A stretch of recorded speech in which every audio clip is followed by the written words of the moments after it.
Hello all வணக்கம். வருக வருக இந்தியன் டீமின் வெற்றியை கொண்டாட வருக. பீடா, ஒரு தடவை சொன்னா 100 தடவை சொன்ன மாதிரி நேற்று சொன்னீங்க இந்தியா வந்து ஜெயிப்பாங்க, நம்ம அதை கொண்டாடுவோம் அப்படின்னு. அதே மாதிரி நடந்துருச்சு. Welcome to the show. என்ன நடந்தது சொல்லுங்க. இல்ல, நடக்கிறதுக்கு ஒண்ணும் கிடையாது. ஃபர்ஸ்ட் செஷன் டேஞ்சர் இன் நியூலாண்ட்ஸ். ஒரே ஒரு அருமையான ஒரு கேள்வி கேட்டீங்க நீங்க. பால் ஓல்ட் ஆயிருச்சு, இதே இம்பாக்ட் ஃபர்ஸ்ட் செஷன்ல இருக்குமா அப்படின்னு ஒரு அழகான ஒரு கேள்வி கேட்டீங்க.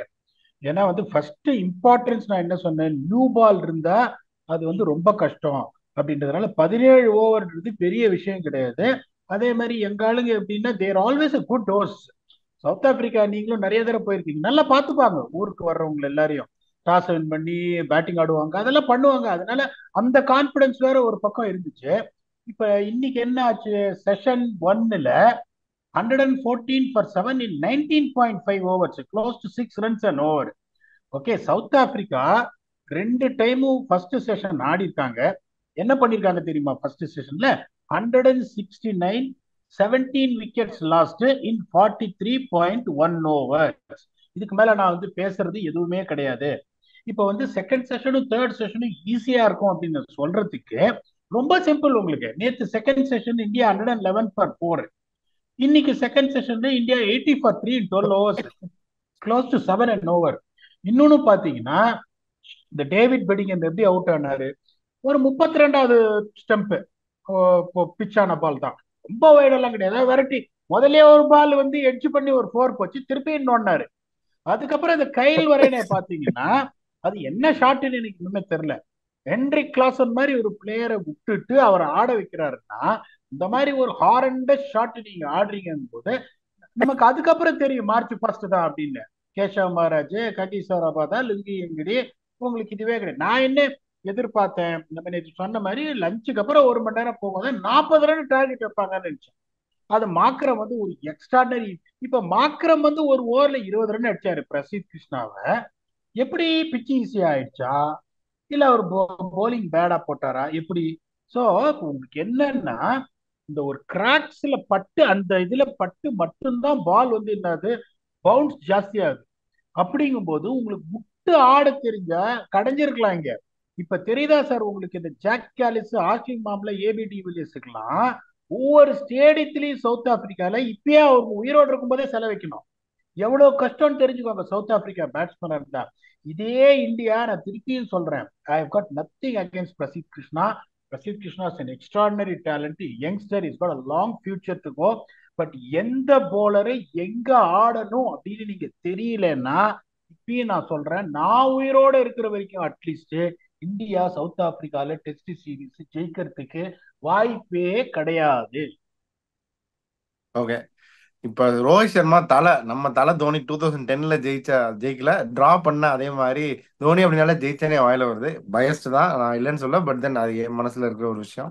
பட் தென் ரோஹித் சர்மா 2010ல எப்படி தோனி ஒரு சீரீஸ் டிரா பண்ணாரோ அதே மாதிரி பண்ணிட்டாரு. It's historic moment for Indian cricket. என்னதான் மனசுல ஜெயிச்சிருக்கணும் அப்படின்னு தோணினாலும் எனக்கு ஷோ ஸ்டார்ட் பண்ணும்போது ரொம்ப சந்தோஷம் தான். At least we have drawn the series. winning a test match in South Africa brings happiness to every cricket fan, Indian cricket fan.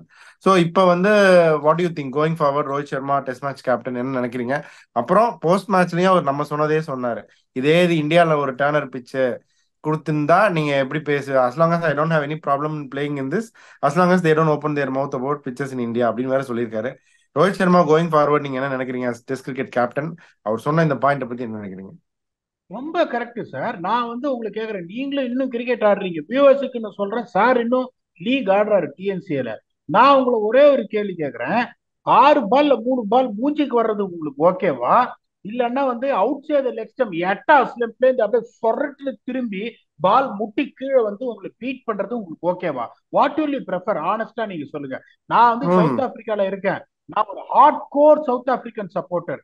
But நான் கேக்குறேன், உனக்கு மூஞ்சி பத்திரம் அப்படின்னு நிறைய பேர் சொல்லுவாங்க. ஏய், இல்ல ஏன் இல்ல, தந்தையார்ல நான் உங்களுக்கு கேக்குறேன், நீங்களே பேட்டிங் ஆடுறீங்க, வாட் வில் டெரரைஸ் யூ, த நீங்க ஸ்பின் ஃபர்ஸ்ட் ஆர் சொன்னதா, when you செகண்ட் சொன்னதா கஷ்டம். அப்படி வர்றதுதான் ஆட முடியாது. ஸோ உங்களுக்கு ஒன்னே ஒண்ணு தெரிஞ்சுக்கோங்க. நிறைய பேரு இப்பயும் சொல்றேன், மென்ஷன், ஒரு சிலர்லாம் இன்னும் பேச பார்த்து ஒதுங்குற இன்டர்நேஷனல் கிரிக்கெட்டர்ஸும் இருக்காங்க, எனக்கு தெரியும். நான் பேரை சொல்லணுன்ற அவசியம் இல்ல.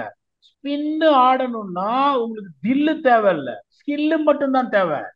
ஆனா நீங்க சவுத் ஆப்பிரிக்கா மாதிரி ஒரு இடத்துல நீங்க ஆடின ஸ்கில்லு மட்டும் போராது, தில்லும் தேவை.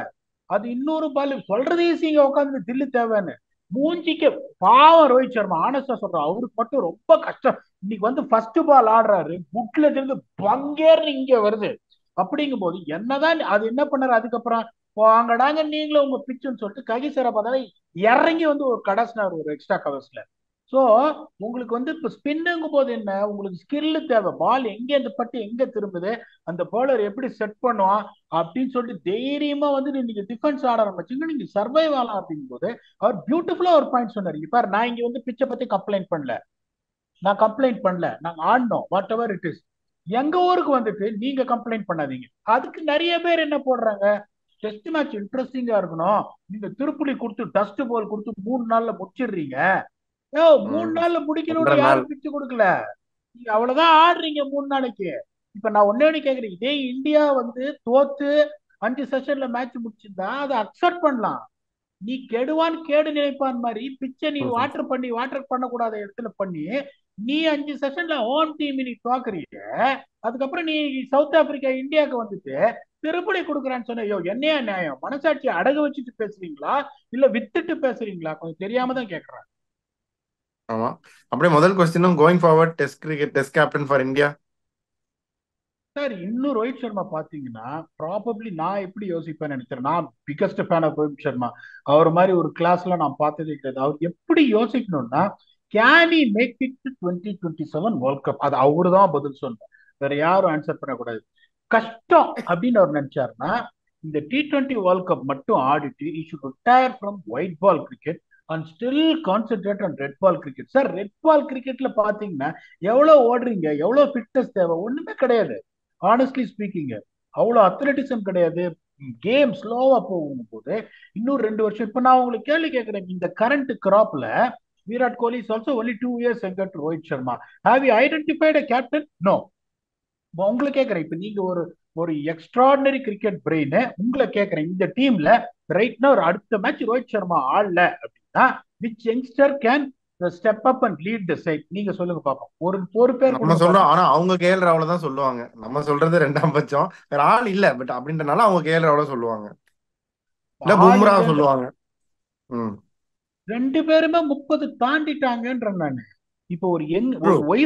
ஒரு வைஸ் கேப்டன் நீங்க க்ரூம் பண்ணுவீங்களா?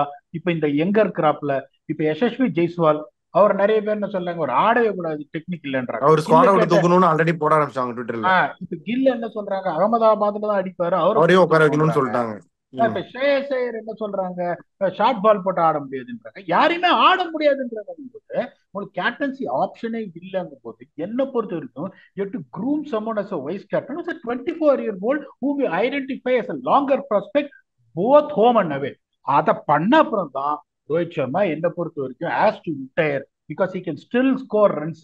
ஆனஸ்டா சொல்றேன் நானு, திருப்பி அந்த ட்வீட்டும் நான் போட்டேன், 2013 அந்த பிளானை கொடுத்தேன் நானு இந்த சவுத் ஆப்பிரிக்காக்கு. அவர் இந்த மாதிரி ஒரு ஃபீட் க்ளோசிங் ப்ராப்ளம் இருக்கு, இந்த ஆங்கிள் இருந்து போட்டீங்கன்னா அவர் அடிக்கவே முடியாதுன்னு.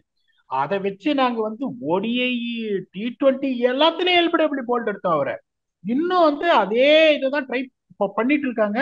2018லயும் அதை தான் பண்ணோம், திருப்பியும் இங்க அதை தான் பண்றாங்க.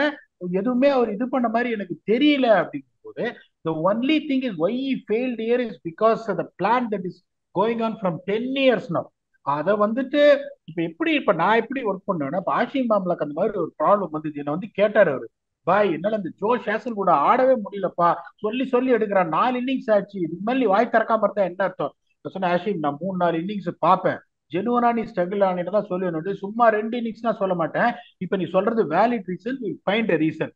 ஸோ அந்த மாதிரி அங்க இருக்கிறவங்க என்ன பண்ணும், ஒரே மாதிரி எடுக்கிறாங்க போது ஏதோ ஒரு ப்ராப்ளம் இருக்குன்னு அதை ஐடென்டிஃபை பண்ணும். டூ கூட பிளேயர், அது இல்லாம நீங்க பகு பகுன்னு காலில் வாங்கியிருந்தீங்கன்னா பாக்குறதுக்கே எம்பராசிங்கா இருக்கு. ஓகே. சரி, இப்ப இந்தியன் டீம் கோயிங் ஃபார்வர்ட் இந்த ரெட் பாலுக்கு என்னென்ன சேஞ்சஸ் நீங்க எதிர்பார்க்குறீங்க? நீங்க நினைச்ச ஒரு விஷயம் நடந்துருச்சு, சாதுல் தாக்கூருக்கு நன்றி. மத்த சேஞ்சஸ் கோயிங் ஃபார்வர்ட் என்ன மாதிரி பிளேயர்ஸ் ஆடணும் ஓவர்சீஸ்ல? சி ஓவர்சீஸ்ல ஒன்னே ஒன்று தெரிஞ்சுக்கோங்க, beat Australia, beat New Zealand. New Zealand Australia சொன்ன மாதிரி கண்டிஷன், ஒரு 15-20 ஓவர் நல்லா இருக்கும், அதுக்கப்புறம் செம பிளாட் ஆயிடும். அப்படிங்கும் போது இந்த ஃபுல்லர் லென்ஸ் அப்படியே ஒரே இந்த 6 மீட்டர் லென்ஸ்லயே போடுற 130 கிலோமீட்டர் இருந்தாலும் பரவாயில்ல, அந்த மாதிரி ஒரு ஆள் identity. Bumrah is out and out attacking fast bowler, Siraj is out and out attacking fast bowler. உங்களுக்கு பாண்டியா மாதிரி ஒரு ஆள் இருந்தா பரவாயில்ல, ஒரு டெஸ்ட் மேட்சுமே ஆட போறான்னு எனக்கு தெரியல. 38 டீம் டொமஸ்டிக் கிரிக்கெட் ஆகுது இதுல, அதுக்கப்புறம் பாண்டியாவுக்கு ஒரு ரீப்ளேஸ்மெண்டே கிடையாது ஆல்ரவுண்டர், அது வருத்தப்பட வேண்டிய விஷயம். முகேஷ் குமார் மாதிரி இன்னொரு ஆளை எடுக்கணும். இப்ப புவனேஸ்வர் குமார், முகேஷ் குமார், இந்த இந்த இந்த மோல்டுல இன்னும் 2 பேரை எடுத்தா, ஏன்னா இவங்க வந்துட்டு they have come to a conclusion, foreign சைட்ல ஒரே ஒரு ஸ்பின்னர் தான், அது ஜடேஜா தான். அதை நம்ம டிபேட் பண்ணி எந்த பிரயோஜனம் கிடையாது. ம். Let it be there. அப்படிங்கும் போது apart from Siraj and Bumrah, who's going to be the two fast bowlers who can seam the ball off the wicket with the old ball with 130K, who can give you every spell 7 overs for 12-13 runs. அதை India எடுத்துன்னு வந்துட்டாங்கன்னா இந்தியாவை நீங்க எங்கேயுமே தோக்கடிக்க முடியாது. அவங்க அந்த கான்செப்டே இல்லாம நம்ம ரேட்ல வந்து எனக்கு ஷார்துல் டாக்கூர் வந்து பேட்டிங் ஆடணும், இப்படி விதண்டாவாதம் பண்றவங்களை நீங்க என்ன பண்ண முடியும்? இன்னொன்னு சொல்றேன், இப்ப அடுத்த 10 டெஸ்ட் மேட்ச் வந்து இந்தியால ஆட போறாங்க. ஷார்துல் கிட்டே சேர்க்க மாட்டாங்க. இதுல என்ன பண்ணவங்க, பிரசீத் கிருஷ்ணாக்கு பதில் அஸ்வின் வந்துருவாரு. ரொம்ப சிம்பிள். ம். எனக்கு தெரிஞ்சு முகேஷ் குமாரும் ஆட மாட்டாரு, அவர் வேலை அக்ஷர் பட்டேல் கொண்டு வந்தாலும் கொண்டு வந்துருவாங்க போது, 2 ஃபாஸ்ட் பாலர் தான் ஆடுவாங்க போது பெரிய காரண்ட்ரம்லாம் உங்களுக்கு இருக்காது இதுல. பிளேயிங்ல இந்த பிளேயிங் இப்ப ஜெய்ஸ்வால் இப்ப செகண்ட் இன்னிங்ஸ் ஆடின மாதிரி ஒரு ஆடினர் வச்சுக்கோங்க, அக்ரெசிவா அடி கிழி கிழி கிழிச்சிருவாரு. சுப்மான் கில்லும் ரன் அடிப்பாரு இந்தியாலங்கும் போது, அந்த அடுத்த 10 டெஸ்ட் கவலையே கிடையாது. தைரியமா ப்ரிவியூ இப்பயே கொடுத்துருவேன், India will go with net of 72-28. நீங்க இந்தியாவா இல்ல இங்கிலாண்டா அப்படின்னு இப்பயே என்னால கேட்க முடியும். But you deserve it when the time comes. Super. South Africa அப்படியே போலாம். மார்க் வாங்குற மார்க்ரம் இந்த வாட்டி சூப்பரா ஒரு செஞ்சுரி அடிச்சிட்டாரு ஒரு டஃப் பிச்சில். அதே மாதிரி டீன் எல்கர் ஒரு extraordinary career has come to an end. So அந்த மாதிரி going forward what changes do you see இந்த சவுத் ஆப்பிரிக்கன் டீம்? பர்கர் நல்லா போடுறாரு, I know you rate him very high. அந்த டீம்ல going forward what all changes do you see? இல்ல உங்களுக்கு இப்ப டிசோர்சி ஓபன் பண்ணிடுவாரு. De Zorzi is opening batsman. இப்ப வந்து வேற வழி இல்லாம ஒரு நம்பர் 3 ஆடுறாரு டிசோர்சி. இன்னொன்னு பாத்தீங்கன்னா ரொம்ப சிம்பிள், 10 வருஷமா டொமஸ்டிக் கிரிக்கெட் ஆடி ஒரு 10 டெஸ்ட் ஆடின ஜுபேர் அம்சா ஒரு டெக்னிக்கலி சவுண்டு, அவருக்கு பதில ஒரு டெபு வந்து இந்த மாதிரி ஒரு பிச்சில் ட்ரைஸ் அண்ட் ஸ்டெப்ஸுக்கு நியாயமே இல்லாம கொடுக்குறீங்க. மனசாட்சின்னு ஒண்ணு இருக்கா உங்களுக்கு? எப்படி நீங்க இந்த மாதிரி ஒரு தப்ப பண்ணுவீங்க? இப்ப see, I am being very honest. As much as India south Africa 2 டீமும் ஜெயிக்கணும்னு ஆசைப்படுவேன். ஆனா சவுத் ஆப்பிரிக்கா கொஞ்சம் ஜெயிச்சா இன்னும் கொஞ்சம் உங்க ஆசை தான் சந்தோஷமா இருக்கும் எனக்கு. நிறைவேறிடுச்சு, தான் டிரா வந்துருச்சு, நீங்க தான் அப்படி ஆ, மனசுல நினைச்சு. இல்ல நான் சொன்னது என்ன உங்களுக்கு, நான் பயந்தது ஓடிஐ சீரிஸ் தான். ஓடிஐ சீரிஸ் வந்து ஜெயிச்சுட்டாங்க, T20 கண்டிப்பா ஜெயிச்சிருப்பாங்க மழை வர்றேன்னு. இதுவும் கரெக்டான பிளேயிங். முகேஷ் குமார் பிரிட்டோரியால ஆடி இருந்தால் கதையே வேற. சரி, அதை பத்தி பேசி பிரயோஜனம் இல்லை. It's a good series for India. ஏன்னா வேர்ல்ட் ரெக்கார்டு கிரியேட் பண்ணிருக்காங்க இந்த பைலேட்டரல் சீரீஸ்ல. 2007ல இருந்து T20 ஃபார்மேட் வந்ததுல இருந்து ஒரு டாஸ் கூட, ஹோல் டூர் ஒரு டாஸ் கூட ஜெயிக்காம எந்த ஃபார்மேட்லயும் சீரிஸ் தோக்காத ஒரே team India. India is the first team to win a test match, Asian team in Cape Town. So நிறைய ரெக்கார்ட்ஸை டம்பிள் பண்ணியிருக்காங்க. அதே மாதிரி shortest test match in terms of number of balls played அப்படிங்கும் போது எக்ஸ்ட்ராடனரியா பண்ணியிருக்காங்க. சவுத் ஆப்பிரிக்கா சார், இது ஒரு மாண்ட்ரிக் நார்க்கே திரும்பி வந்துட்டாருன்னா பயமா இருக்கும் பாக்குறதுக்கு இந்த பவுலிங் அட்டாக்க. ஸோ அவங்களுக்கு எல்லா பேஸும், டேவிட் பெடிங்கர் இஸ் சூப்பர் பிளேயர் இப்ப பாக்குறாங்க எல்லாரும். நான் ரொம்ப நாளா பார்த்துட்டு இருக்கேன் அவரை. ஸோ இப்போ உங்களுக்கு வந்து Rassie van der Dussen is also an option, you never know, might come back. இவர் ஓப்பனிங் வந்தானே இந்த மிடில் ஆர்டருக்கு ஜுபேர் அப்புறம் அம்சா கிளாஸ் அவர் ஆடலாமே கைல்வெறியனுக்கு பதிலா வந்துருவாரு. அது இதுக்கு மேல கையில் வர ம். எனக்கு சான்ஸ் கொடுக்க மாட்டாங்க. ஸோ இந்த டீம் வந்துட்டு it's not a bad team. நீங்க எல்லா டாஸையும் ஜெயிச்சுட்டு ஒரு சீரீஸ் கூட நீங்க ஜெயிக்கலன்னா ஹோம் கண்டிஷன்ஸ் பத்தி கூட தெரியாது எங்க ஆளுங்க எவ்வளவு பெரிய புத்திசாலிகளா இருப்பாங்கன்னு நீங்க யோசிச்சு பாருங்க. இப்பயும் திருப்பி சொல்றேன், வியூவர்ஸ் எல்லாம் அப்செட் ஆகாதீங்க. இதே சவுத் ஆப்பிரிக்கா ஃபர்ஸ்ட் போலிங் போட்டிருந்தா ரிசல்ட் வேற மாதிரி போயிருக்கும். 55 ஆல் அவுட் ஆயிருக்க மாட்டாங்க இந்தியா, அதான் நான் சொல்றேன். மகா கேவலமா ஆடினாங்க, ஒரு 110 ஆல் அவுட் ஆயிருப்பாங்க. 110 ஆல் அவுட் ஆகி செகண்ட் செஷன்ல சவுத் ஆப்பிரிக்கா ஆடி இருந்தா story would have been different. அந்த அளவுக்குள்ள எங்க ஆளுங்களா யோசிக்க மாட்டாங்க, 1.5 நாள்ல முடிச்சுட்டு எல்லாம் பீச்ல இருப்பாங்க. வேற விஷயம், சீரீஸ் போச்சுராப்பா. ஸோ சவுத் ஆப்பிரிக்கா டேலண்ட்டை பொறுத்த வரைக்கும், even though they got 8 franchises compared to India's 38 franchises and domestic teams, south Africa's talent pool ரொம்ப ஜாஸ்தியா இருக்கு, எக்ஸைட்டிங்கா இருக்கு. Okay, super. ஸோ வியூவர்ஸ், பீடா நினைச்சது நடந்துருச்சு. அவர் மனசுக்குள்ள என்ன நினைச்சிருப்பாருன்னா, இந்தியாவும் ஜெயிக்கணும், சவுத் ஆப்பிரிக்காவும் ஜெயிக்கணும்னு நினைச்சிருப்பாரு. அந்த மாதிரி எல்லாமே டிரால முடிஞ்சிருச்சு.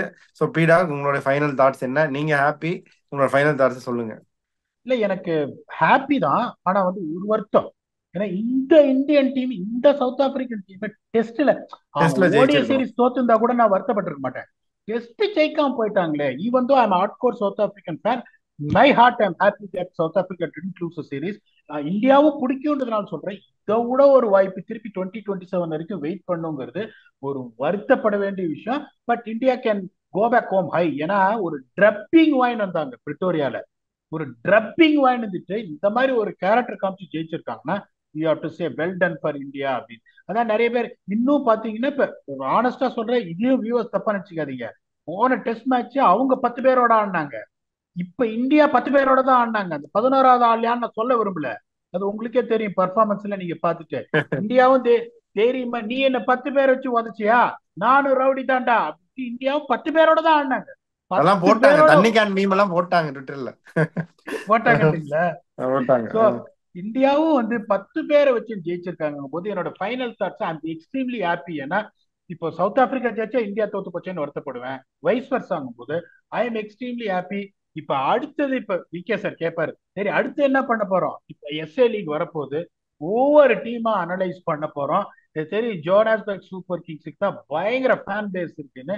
So will come back with each and every team where how they change their combination. இந்த வருஷம் யாருக்கு சான்ஸ் இருக்கு, யார் பிளே ஆஃப் போவாங்க. So the next thing where we are planning to come to entertain you is to go by each and every team, how good they are, until we come back for the next episode. Rejoice this Indian victory, which a lot of records have tumbled. Thanks a lot and bye bye.